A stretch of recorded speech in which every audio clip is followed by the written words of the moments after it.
Hello, everybody.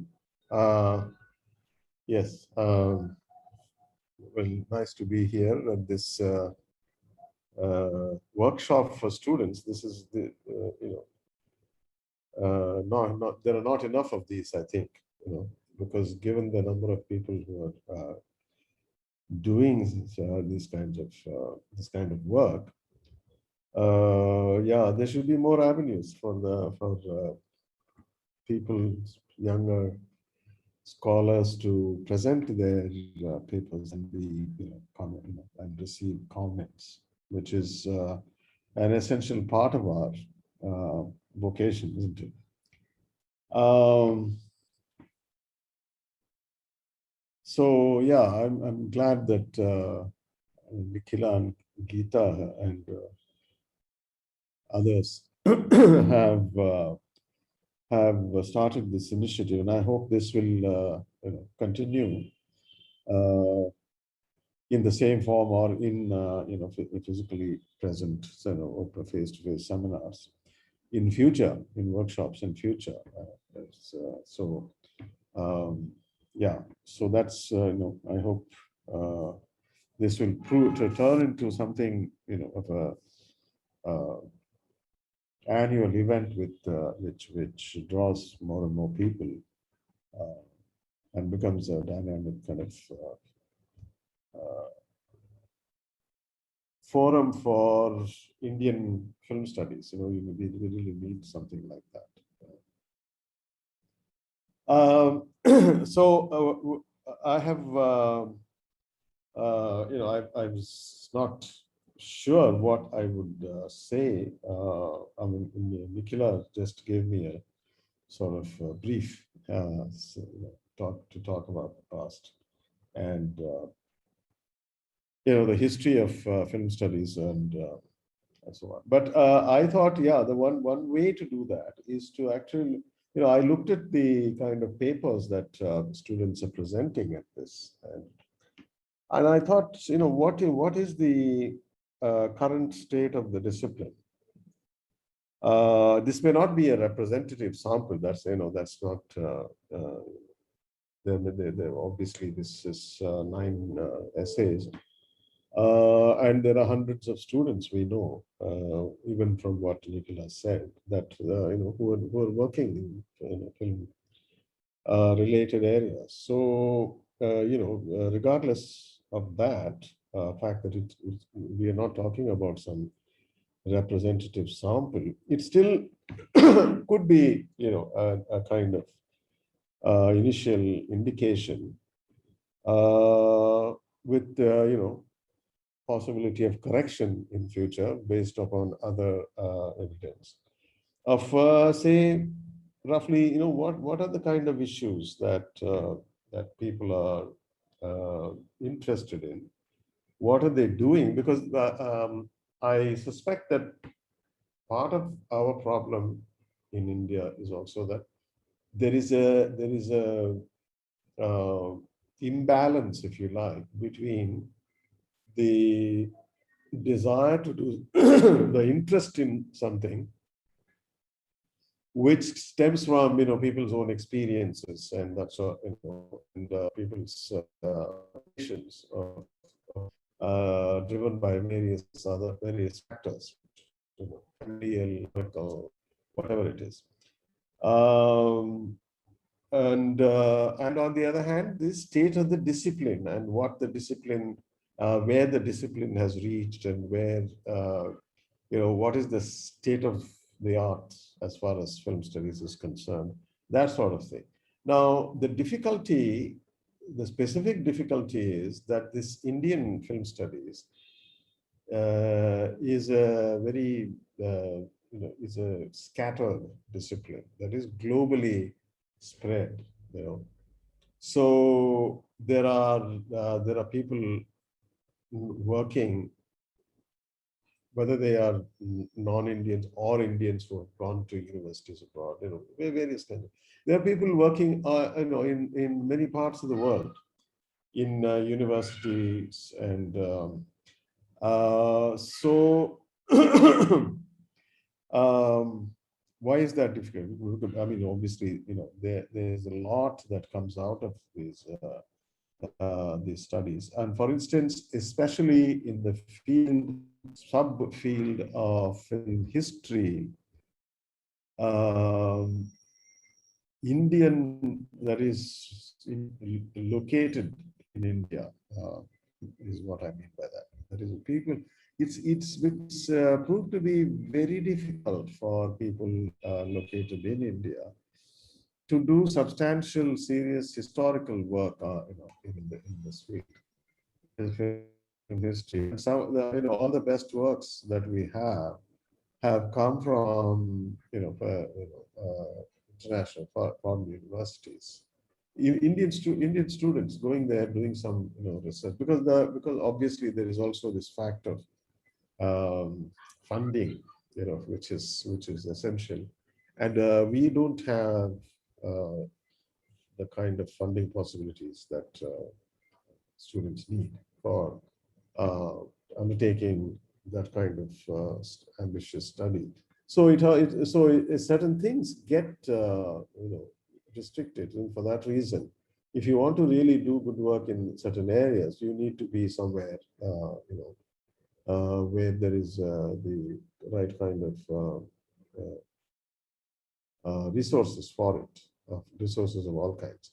However, one of the other consequences of this global spread is that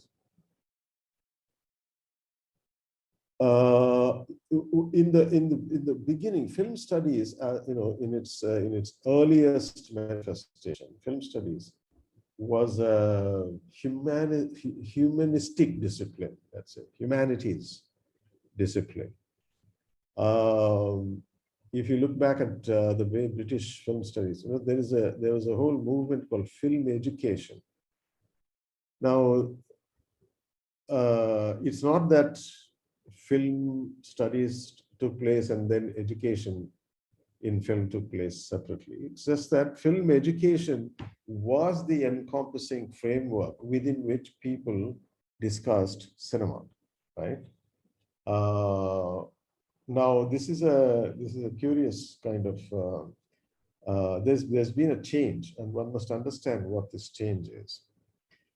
So, film education is a disciplinary project which is only possible to conceive within the confines of a social order, a social formation.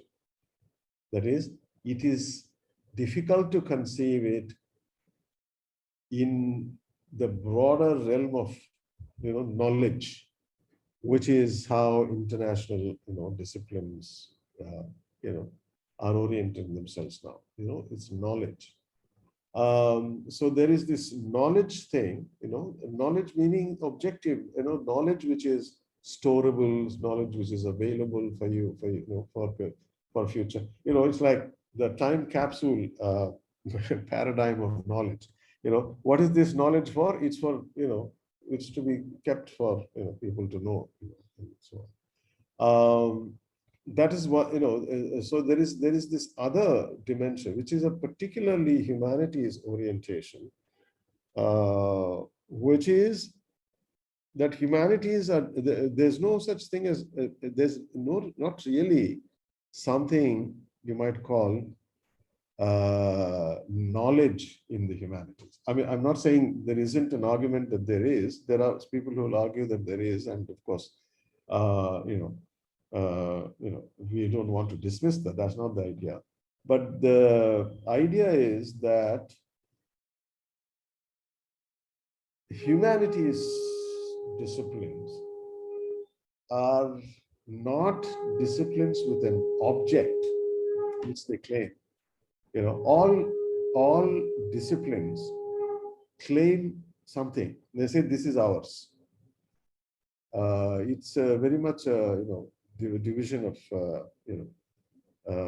real estate kind of deal. Sociology has its object, history has its object, anthropology has its object, physics has its object, chemistry. It's like if you say I'm a discipline, do you have an object? So, for instance, you could say, this in literature, which is the original humanities discipline. If you say, what's your object? You could say it's literature, right? But it's also the case that, as many people have pointed out, Roland Barthes famously says, literary education, he said somewhere that something like literary education is a redundant sort of expression, because literature is education. So you don't have to say education again. In that sense, that this disciplinarity of it is peculiar in the sense that you are actually it's a bundle of arguments. You see, you can have a discipline which is nothing but a whole series of arguments, which conflicting arguments or supplementary or whatever it may be, but it's just arguments. That's why my one of my professors, Colin McCabe, you see, in cultural studies, in English, in literature, literary departments, you have to fight with each other. There's nothing else to do. It's not like physics or something. You're not concentrating on the object and saying, let anybody say what they want. I will, find this truth. There are truths to be found in that sense. You're arguing. Arguments are the body of knowledge, if it's knowledge, but it's not a final. It's not a knowledge with any finality. So in that sense, this pedagogical dimension, the arguments are basically how you take a text, read it, discuss it, but rarely does everybody say, okay, now we are finished with this Hamlet. We've got the gist of it. It's over. Now we can set it aside. You never reach that kind of finality with anything. So cultural studies. Sorry. Did somebody say no? No. By the way, just let me know when I'm, when I have to, complete. Just 5 minutes before. Okay. So cultural studies, film studies, these are, slightly sort of positioned neither entirely in the humanities like literature, nor entirely in these other, objectified disciplines. Because, for instance, culture, biologists already have culture, but the way cultural studies deals with it is in a subjectivist fashion. Now, cinema also, you can do, objective cinema studies in the sense that you can look at various aspects of the film image and so on, and do history and so on. But you also have to have, and this is where film education thing comes back. Screen education. This was a big deal in Britain in the 70s. Where it is about teaching, about learning, about arguing, about discussing things. And that, as I said, that requires a social context. And so you have, if you like, two branches of the discipline. One is devoted to knowledge, objective knowledge about cinema. What it is, when it was, the history of it, the technology of it, the great, and the great achievements. Knowledge as a body of knowledge. The other is the arguments that one makes about it. And these arguments have a social basis. That is, this film was made here, in this some society. And what's it all about? What is it doing, for us? What is it telling us? Because it's not speaking to everybody, right? Contrary to this this kind of facile internationalism that is often the fashion, I would say, things there is specific address, and that address people respond to that, right? There is a kind of uh, one is often surprised at the extent to which film cinema in India has been a part of people's lives, um, not only in the form of songs remembered or something like that, but also in terms of the kind the as a source of uh, precepts of wisdom of knowledge about the world, etc. You know, just as other forms literature is to be, cinema has been a source of principles, morals, uh, profound statements, philosophies, etc. for people, right? Um, so we need to sustain that. I think what I'm trying to say is, without this dimension, this knowledge dimension, this pure knowledge dimension is, it's a it's a bit sad to have only that. You need to be talking about it. Talking about the cinema as something, in its, something that is a way of relating, that a people have with themselves, right? This is what we enjoy. This is what we see, uh, and this is a possibility of how we might change, various things. Change is also possible within that. But essentially, that social dimension, once it's lost, film studies might as well be like physics or something. You could. So I mean, I see. When I look at this list of presentations here, that there is this kind of uh, sustenance. I mean, so the Indian context, things like the veil, caste, and historical issues of folk forms, like in the Balanagama, royalty, Dalit issues, and so on. There's obviously a lot of, social context related exploration here. And as for the, I was thinking, what are the film studies kind of, from film studies, what are the ways in which these are responding? These papers might be responding. Obviously, I'm just going by the titles. I mean, I'm going by for instance, the use of the term semiotics by one of the papers, which is, I was surprised by it because, not many people, semiotics has become a old,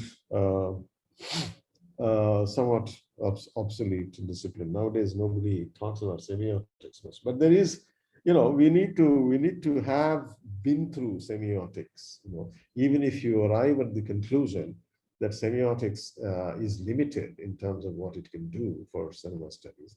If you don't know what it is, you can't say, so somebody told me semiotics is not so important, so I don't have to bother.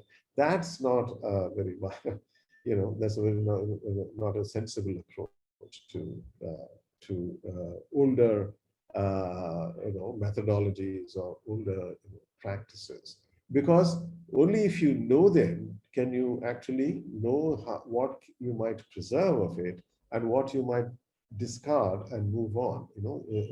So that is something that I thought that semiotics of the veil, as opposed to say the representational dimension of saying, Muslims representing Muslims, representing Dalit women, representing, so there is this representation, is a big paradigm in Indian film studies, as I have noticed, not just here but generally, there is a, I think, almost overwhelmingly sort of preoccupation with representation questions. Now, it is inevitable that there should be such a focus, that there should be, critical approaches to representation. But the quality of that criticism, the critique of representational practices, would be enhanced by precisely, trying to use certain strategies of reading. So the reading element tends to be very sort of very basic when some papers are dealing with the representation questions. They don't take the trouble to use the semiotics or whatever, feminist theories or the psychoanalytic issue, whatever the film studies has garnered in its 100 years or more existence, by way of approaches to reading, strategies of reading. If one doesn't have those, then the representation question becomes quickly a thing about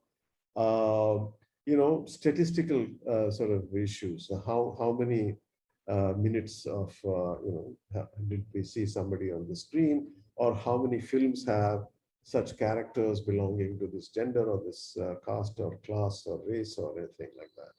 But if you want to go beyond that, we need to have these, way of learn ways of reading text.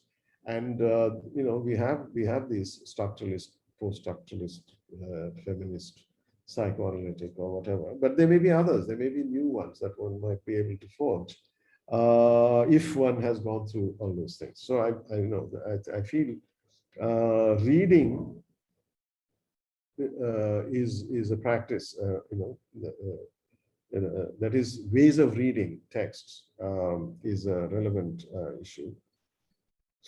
Representation is a relevant issue. Then there are, by and large, without taking the representation route, you may also discuss social issues. How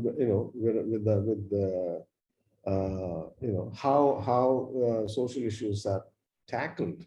Now, in all of these, okay, let me just come to, and then there is also reception issues, and this is very interesting that you should have something about Latin American ways of how they receive. Those are interesting studies, which bring you another perspective. But within the Indian context also, reception. Reception, again, there is this whole dichotomy. There's this kind of those who think of reception as a matter of textual reading, how the text wants to be read, as opposed to more empirically oriented reception studies, which is what do people think of what they saw, what they watched, in the theater or whatever. Now, aesthetic issues are, you can take up aesthetic issues of a specific kind and see that also here in this, like the aesthetics of the fear was something that I saw, or for instance, adaptation. That's also an aesthetic issue, isn't it? The theory of adaptation is about, what is this? What does the change of medium do to the whatever the text? How is representation possible? Is how does there are very detailed studies of how I think there's one very good essay by I forget by whom, but it was about a Renoir film, which is based on a Guy de Maupassant story. So those are aesthetic questions, and aesthetic questions are essential. Now, again, when you say semiotics and so on, reading strategies, The aesthetic questions are, feature even there. And well, I personally am an advocate of a kind of ideological sort of readings, ideology critique type of reading, symptomatic reading. But for all these, there's one issue: narrative, narratology. That is very important, and I feel narratology has never really, you know, entered into the considerations of Indian film studies people. People do not take narrative issues seriously. Narrative is also a question of form. What is form? Questions of ideology of form and narratology. What is narrative, right? So, for instance, I've been researching this new cinema recently. So, in the screenwriting workshops, the approach is life is full of stories, right? Life is chaotic, sort of dynamic, never-ending thing, full of conflict, full of joy, full of laughter, full of sadness, etc. And then it says you need to make sense of it. You need to make a story out of it. You have to pick elements and make a story. Now, this is how creative screenwriting workshops apparently teach storytelling. Now, in narratology, one of the things that people say, from the perspective of ideology, is that narratives try to find localized resolutions for social issues which are too complicated to resolve. Right? That is, you take something, you take a social problem, and you depict it. Look at the way the world is. Look at look at the kind of evil there is, or look at the kind of poverty there is. Look at the way caste discrimination is happening, etc. And then you say, and then you take the story forward by introducing characters who will, in some ways, stand for something or the other. And then what happens is that the resolution of the conflict, which involves these few characters, comes stand in for the impossible resolution of problems of which this story is telling us, right? So the larger story, the larger world and its problems are not resolvable in any localized way. However, the cinema offers you, or it's not just cinema, but narrative in general, offers you these so you narrow down from the broad picture of a complicated world full of evil or sadness or despair and so on. You narrow it down to few, and then you give the spectator the satisfaction of a resolution of this reduced, dramatic sort of conflict, right? So, in other words, what the screenwriting workshop is teaching as what you must do is being discussed here as a ideological uh, resolution of real social problems, right? That what cinema then offers you are these provisional, temporary fantasy resolutions, which make you happy for the moment, and so on. And so that cinema, as like literature, functions in this as a supplement to our otherwise dreary or whatever violent or kind of lives. And so on. So narratology, I feel, is something. If I say for the state of Indian film studies, I feel narrative, is a highly neglected area. And semiotics has to do with narrative. Also, apart from the fact that semiotics is also useful for image analysis and so on. yeah, so these aesthetic issues, that is narratology, but also other aesthetic issues, which in recent decades have been kind of taken together and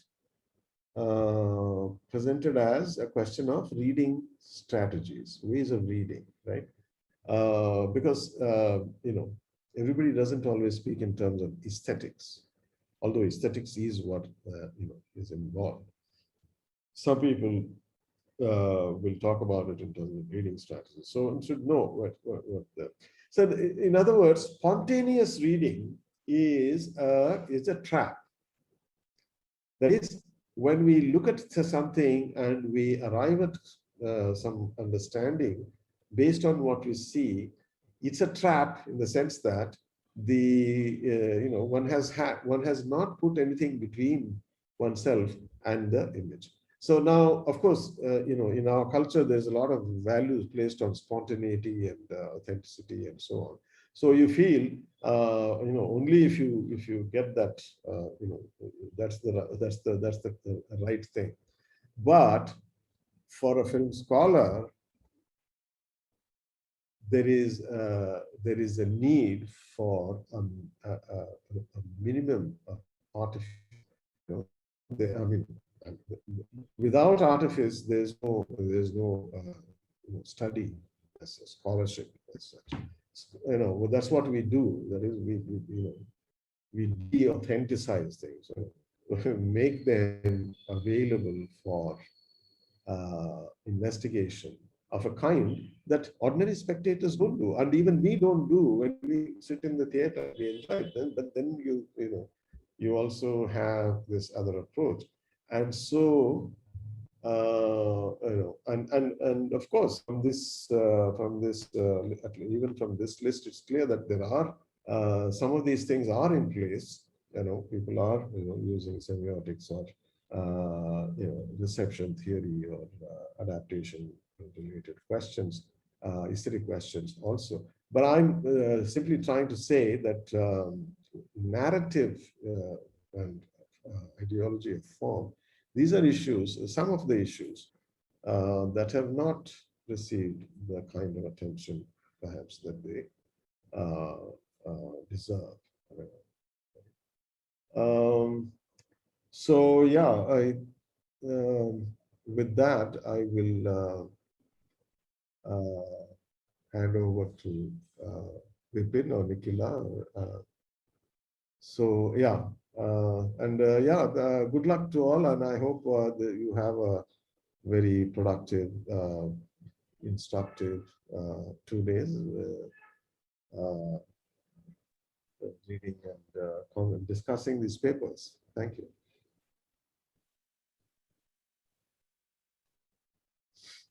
Thank you, Madhav, Yeah. for that inaugural address. I think the remarks that you have made would find a resonance in the, in the presentation and the coming discussions in the workshop. We have 2 minutes left, so maybe we can take one or two questions quickly and go to the next. Madhav,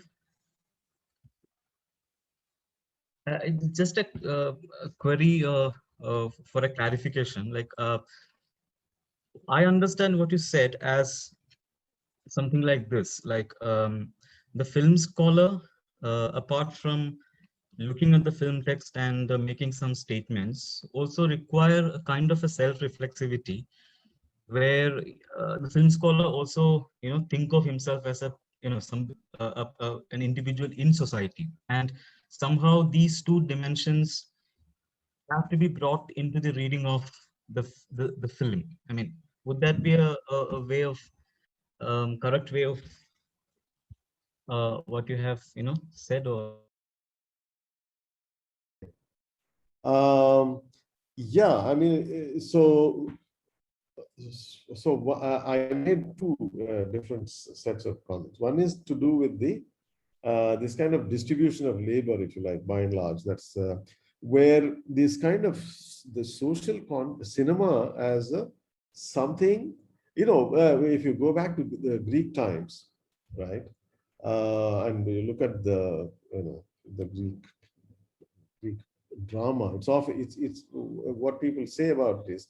It was a community activity. These were annual, festivals of plays, and there were prizes given, and there were, it sort of represented the community to itself, right?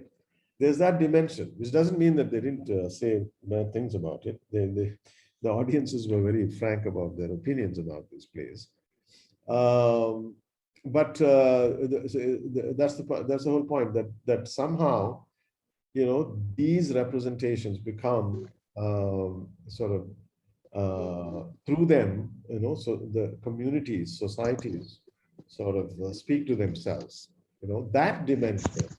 Of course, the whole point ever since, Adorno and Frankfurt School theory, the whole point is that capitalism has completely sort of broken up this community and offers culture as commodities. It's so that there's no, their argument is that that the whole community has been shattered by capitalist expropriation of culture, from the cultural producers of an earlier era. But I think that, I mean, to a large extent, that's true. But I think there's also necessarily that dimension, because, insofar as culture is you might say something about instrumental music or different, so the instrumental music might have a different, uh, or even, popular music. But cinema as a talking medium, like the theater, with some connection to the theater on the one hand, with some connection to the modern novel on the other hand, cinema is you can't take it away from that community uh, forming kind of function, and and you see it in India. Never mind whether it's generally true, theoretically true, but in India, I think wherever there has been a film industry, it has contributed to a community's sense of self, community's enjoyment, community's what people have in common. That's what do people have in common? They have the cinema, in many of these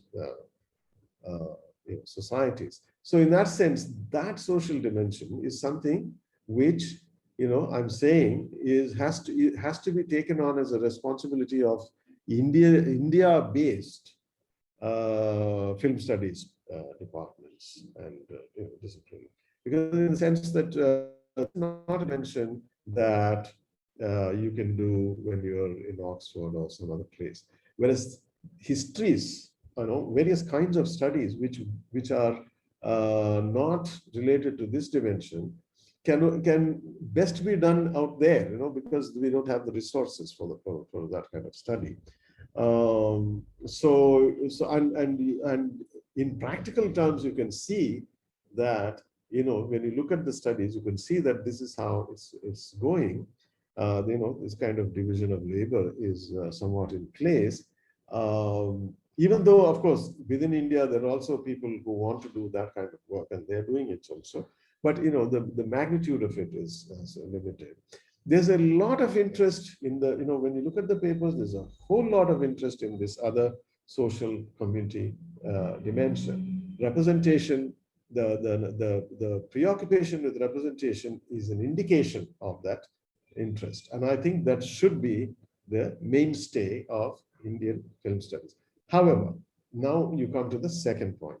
The second point being that in doing so, one should have the access to a certain reading strategies, and so, and be able to talk about representation, but without neglecting aesthetic issues, right? It's like narratology, narrative questions, form questions, and so on, for which there's a lot of, there are a lot of reading strategies available. There is a lot of theory available. And so I feel basically that this input of things like semiotics, etc., should be more systematic. Not just, I mean, I don't want to say, sound like I'm recommending only semiotics. It's just that it was there as a paper title, and so I talking about.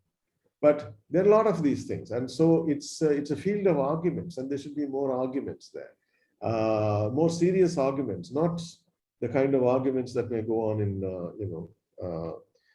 the social media or the news web news portals or anything else, but more sustained arguments which also pay attention to, for instance, sound.